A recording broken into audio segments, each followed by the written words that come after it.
Welcome back. We continue the news review right here on Power Breakfast on Citizen TV. Just before we look at other headlines, I need to reintroduce my panelists. Njogu Barua MP Gishugu, Chris Omalo MP Kimelini, and Brian Weke. I need to correct.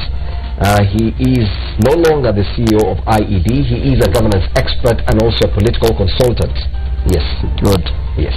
Correct. We need you so much. And he also has those political ambitions, but he's not vying for incubated this time round. He's still incubating. Probably 2022 something will happen. This time not in Kenya. Yeah. He's been nominated. The smile on his face tells another story. Yes. Anyway, Kalonzo issues Raila ultimatum. That's a story on the front page of the Daily Nation. Upheaval in Wiper Party boils over and threatens NASA votes in Ukambani. Now fed up with constant sniping and never-ending rebellion with Muthama and faced with the prospect of being a toothless deputy to Odinga, Wiper boss tells flag bearer, choose me or the senator. The story is on page 4 and 5 of the Daily Nation. The story is also on the Standard.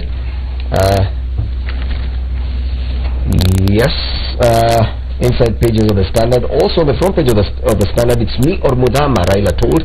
Wiper leader drags NASA Supreme Odinga into his raging feud with Muthama and warns that he will demand the ODM leader chooses whom to listen to between him and the senator. Now the biggest question is, some of these things do happen within political parties. There will always be wrangles and feuds here and there. But when such a wrangle plays out so publicly, when the running mate of a presidential candidate actually says he will have to either listen to me or these other people, then there must be trouble. For it to boil over to that point, there must be it must have really exploded underneath the surface. Brian, what do you think? I want to agree with you, but I also want to advise, thank God we are with one of the deputy principals in this show. Is he a deputy principal? In Ukambani, Kalonzo is facing very serious battles. Number one, he is facing Maendeleo Chapchak, yes, from the Machakos governor. Number two, he is facing the number of MPs that actually moved to Jubilee, and now his strong lieutenants Muthama and Musila again are now fighting him. Yes. Now for me, the question is not even whether Raila should choose. Raila actually needs to move swiftly and deal with these issues, because if you look at the last election, Raila won in 153 constituencies but lost 47 seats. Now again, if this matter is not handled well, in the last election only, Kalonzo, out of the 8 constituencies in Machakos, he lost 4. So for me, Raila and the entire NASA team needs to sit down and broker a relationship between Muthama and Kalonzo. And by the way, Muthama is also not a very small person. If it reaches a level where I can tell you for a fact Raila will be asked to choose between Muthama and Kalonzo, any day Raila will choose his deputy, yes, because it is about the Supremo. Yes. But again, for them to be able to galvanize the Ukambani vote, then Muthama and Kalonzo have to work together. Yes. Because again, it is a question of numbers. Now, if you look fluid in your area, where you have very serious rebellion and very serious opposition within your area, it is not good for NASA. Yes. Because what we want is to I can see the deputy principal here who sits in the coordinating committee. What they need to do is to ensure that they deliver nearly 100% of Ukambani. Yes. And this, I can tell you for a fact, is not a good thing. Yes, before we come to Bwana Chris Omalo, Njogu Barua, do you agree with this analysis that yes, the kind of feuding even playing out publicly and the kind of struggles that Kalonzo Musyoka is facing in Ukambani, his political base, will affect the overall turnout and votes cast in favor of NASA? First of all, I would like to agree with Weke, my political consultant, on that issue, because it's a fact. This one you don't, and it's not rocket science. Sometimes late last week, Kalonzo attended the burial of Musila's mother and passed on, and the crowd was very, very categorical they actually rejected him. In fact, the company was saying to Alea, to Kenga, you have been cheating us for a long time. I think Kalonzo Musyoka has been changing from time to time. And I want to tell Kenyans here, it is not easy to paint a chameleon. If you paint a chameleon red, then it passes through a grass, it will be green. So he has been taking very many shapes. The other thing is Musila, the chairman of the former chairman of Wiper.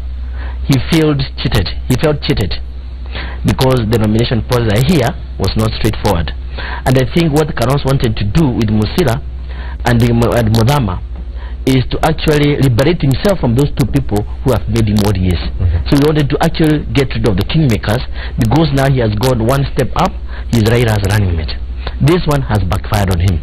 The other issue which Ukambani they are facing is that Muthama is a strong man with a bit of limitation. And I want to say that Muthama has different with a bit of limitation. Some limitations. I want to say Muthama, everybody knows that Muthama fell out with Mutua. One of the, I suspect, is because Mutua is his own man. Muthama wanted somebody else to be the candidate for Wiper this time, the Kiara man who is the deputy governor right now, because he thought it's easy to do business with Kiara than Mutua or Vinyandete. The thing is, Muthama, I think he doesn't have the qualification that would make him governor. If he had those qualifications, he would be governor himself. The third thing is that the fourth thing I would like to say is that Kalonzo Musyoka has put it clear: you either choose me or choose Muthama. It means that all this barrow of fighting for a flag bearer was unfounded. It's Raila who was choosing a running mate, because the way Kalonzo is putting it is that he was chosen by Raila to be a running mate. And now Kalonzo is fearing now Muthama is becoming too strong. Raila may drop me and appoint nominate Muthama as my running mate. I'd like to say that, let me finish the last one. There are rumors actually that Kalonzo Musyoka is actually contemplating vying as a Wiper presidential candidate. But so as it is now, as it is now, they have, I have not had the clarification. As it is now, the NASA ticket or the ODM ticket, because I think Kalonzo is the deputy in Raila Odinga, so it could be ODM. The Raila Kalonzo ticket is not a stable ticket. Is not a ticket that can take this country anywhere. I'm sure you will disagree with what he has said, but it does hold some water that yes, things are not so good. Yes. Things are not as rosy as it should be. When you hear the running mate saying that the flag bearer has to choose to either listen to me or someone else, it means even communication between the two is not that good. This is a Jubilee propaganda. First and foremost, I want to confirm this. I was part and parcel of the National Coordinating Committee that came up with these proposals of the flag bearer and the running mate. And Johnson Muthama was in that committee because he was selected and seconded by his parent party, which is Wiper. So if at all Wiper wants to withdraw him, they have the powers. Yes. So I want to confirm that Raila Odinga, there's no way he can interfere with matters of Wiper. When it comes to Wiper matters, the backstops are the party leader, who is Stephen Kalonzo Musyoka. And Muthama has no otherwise. He has to toe the line of the Wiper line.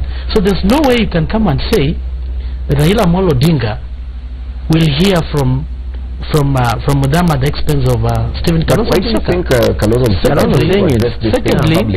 Secondly, I'm still coming to that, so I'm building, systematically. Okay. So do the listening. So the issue is, I just wanted to confirm that Muthama was there because he was seconded by Wiper. Yes.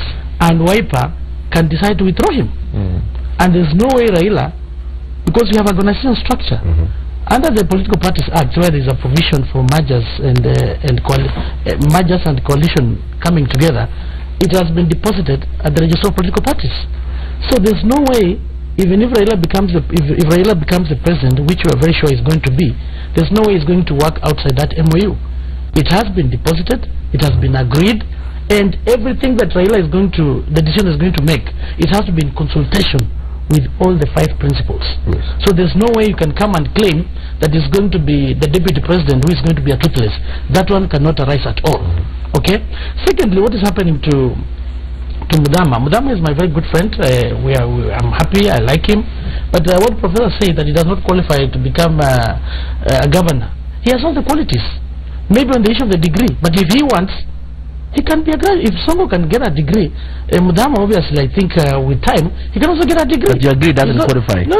Yeah, maybe on that. You agree, yes. So yeah, but with the different education system, he's building a degree. Maybe he can finish any time. Yeah, but when he qualifies, that can run that time.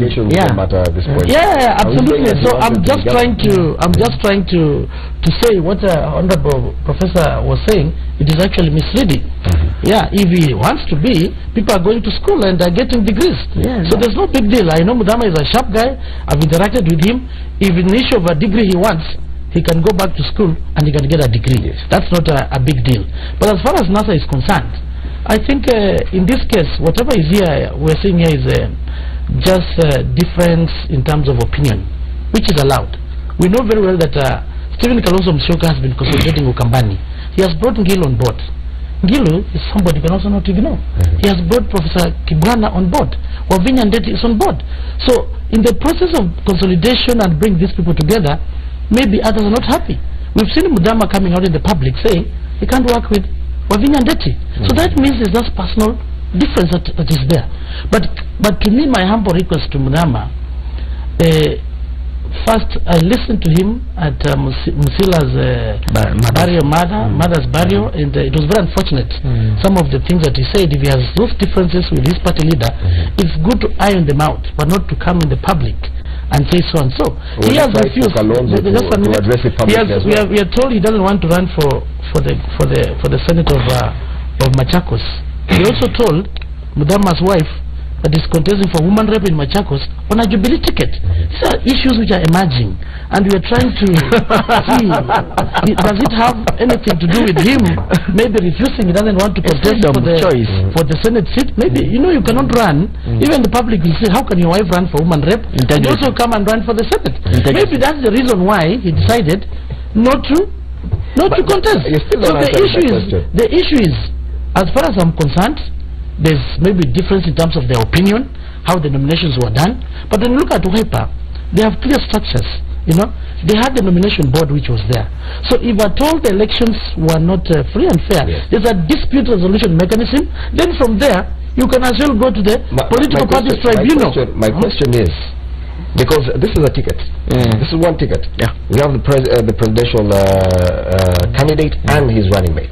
Their communication should be between the two of them. Absolutely. When the running mate starts issuing an ultimatum it's against the presidential candidate, then there is a problem. That's what I said. That's what I said. Any other thing with if you listen carefully, Fred, I told you about the MOU that was deposited at the registrar of political parties. Why can't they use it now? No. To me, whatever is happening is inconsequential. I think media is blowing this thing out of proportion. No. Everything is fine. I think I'm listening to my brother, who I respect very much, and I'm trying to decipher what he's saying, and I cannot get it. He's avoiding that particular. Absolutely. I'm not avoiding. And you know, we are still nearly over 70 days to the next election. It's still quite early. So these are things that can be arrested fairly quickly as we move along. But it appears it's getting out of hand. No. There's no ultimatum. Actually, let me be very honest with you. I think a number of things. Number one, Muthama cannot purport to be supporting Raila and at the same time not Kalonzo. Correct. Because it is a ticket. It is a Raila Kalonzo ticket. Now, if you are purporting to support Raila Odinga and at the same time you're fighting Kalonzo, and by the way he's come out openly, if you listened to him in the burial of his mother, he was very categorical and he outrightly was fighting Kalonzo. Now, I can tell you for a fact, it is not a question of choosing whether it's Kalonzo or Muthama. Either way, it will not help. Yeah, that's true. So the thing is, and you cannot put squarely that on Kalonzo, it is on Raila Odinga, because again, you have to take leadership.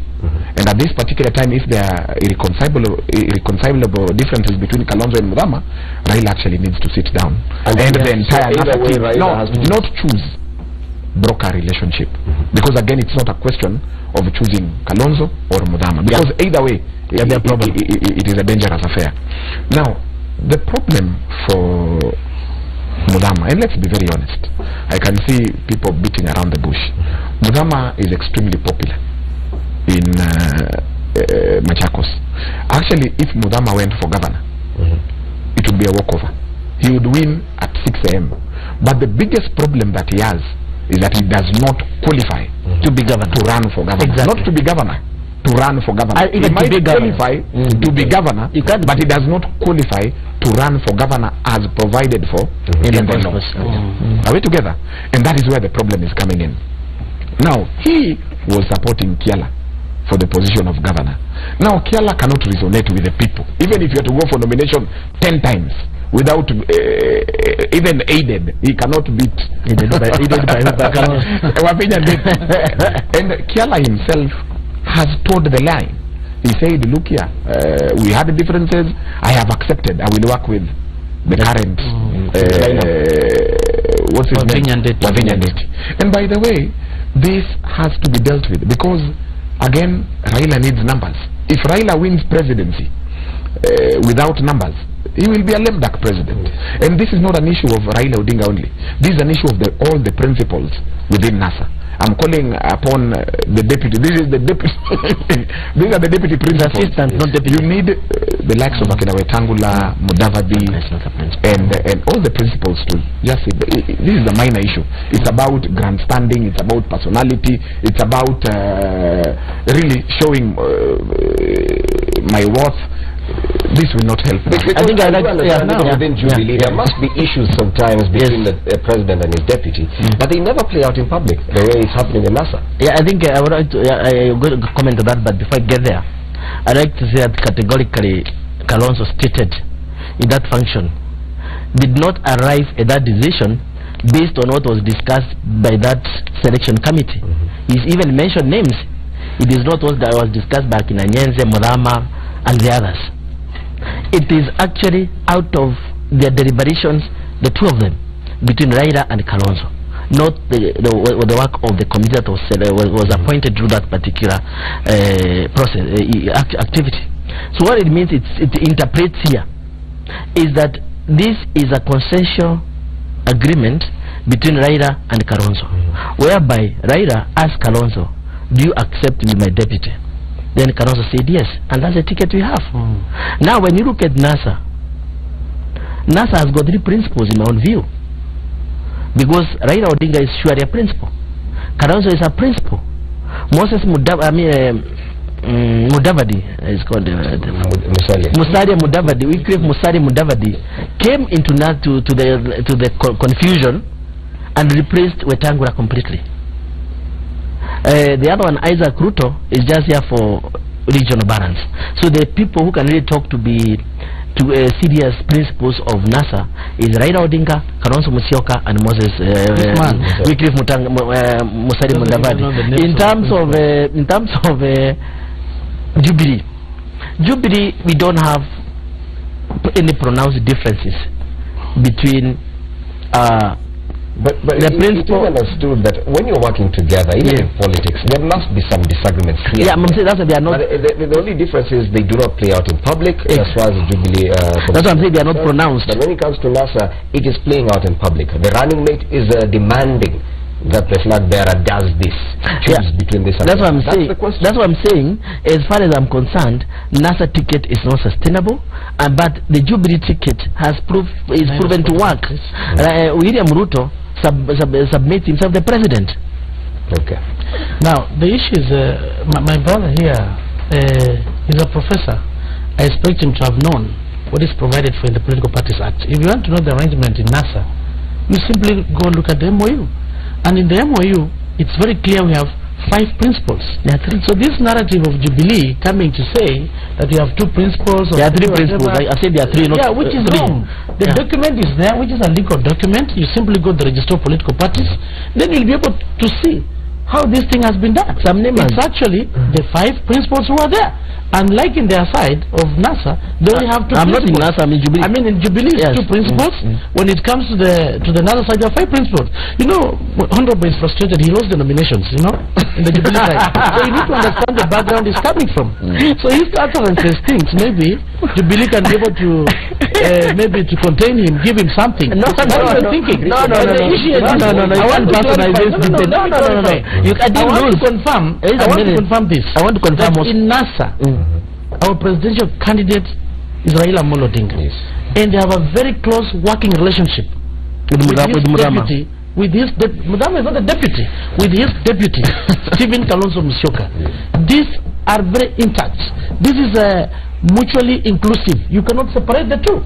So this is the propaganda of Jubilee, and you can imagine where my friend is coming from. Whatever he's saying, this is somebody who understands the Political Parties Act, the way it's provided for in terms of these coalitions and mergers. It's provided for. Go to the register of political parties. You can see the arrangement, the affiliate parties, the way it is. Probably so you cannot come and discuss this. In the National Coordinating Committee of NASA, what you should be working on is a dispute resolution mechanism. Yes. Now let me explain. That matter, as I said earlier, they only have these are just ideological differences. You know, as per the organizational structure, we have the summit, and in the summit we have the 5 principles who are the Pentagon. So any issue of ideological differences, it will be behind there. That's why I said it is the propaganda of Jubilee. They are blowing this thing out of proportion. So there's nothing to worry about. Whatever Muthama is saying, Muthama's loyalty has to be on Wiper. If Wiper wants to remove him from the coordinating committee, they have powers to do this. So his loyalty is towards Wiper. Exactly. And by the way, from the clip, what Muthama said, he said this, that you want to ensure Raila Amolo Odinga is going to be in State House with Kalonzo Musyoka as his deputy. He knows about it. He has no choice. So in terms of popularity in Ukambani, you can't say that Muthama can measure anywhere when it comes to comparison with Stephen Kalonzo Musyoka. He's the kingpin. I think when it comes to Ukambani just before we go on a break, I just want to say something, because Chris is trying to hype a few things like I lost nominations. I want to say that the correct situation is that I'm not going to be ballot. The other thing is that it is easier, it's more dignified. And you are talking about integrity a few minutes ago. It's more dignified to take a informed position. Just a minute, I'm talking. You know, it's more dignified to take a position than to be a sycophant. You cannot be even try to justify things that do not exist. When I say there are 3 principles here, there are 5. But of course, you know 2 of them are irrelevant. Okay, gentlemen. That is your perception. Can I say this? You know, when we talk about value system, and I think one of the key things that we need to teach our people, and more so my brother Njogu Barua, first and foremost, a good value system says, I lost nomination. And accept. Then you say, I have accepted, I lost fairly, and I have chosen not to run. But I respect that position. It is not a topic of today, but if you don't make it a topic, I'm ready to do it. No, you can do it. But I want to come to the issue of the 5 principles. I think Honorable Njogu Barua is just doing a good job in perpetuating the narrative of Jubilee. Exactly. If you remember, Jubilee initially said these people cannot sit down and agree. They were actually extremely shocked that actually these people sat down and agreed. Now the new narrative is that these people, they brought us the same people. Now you're hearing a new one saying that there are 3 principles. You know, you cannot choose for people their principles. The law is very clear, and these are like-minded parties, and they have chosen to work together. Nobody has put a gun on anyone's head, and they've agreed on who is the principal. So my brother Njogu Barua has no capacity nor capability of determining who is principalier than the other. Let's take a break. When you return, we'll be discussing the issue of independent candidates and how each of these big political formations has chosen to approach that particular issue. Independent candidates after the break.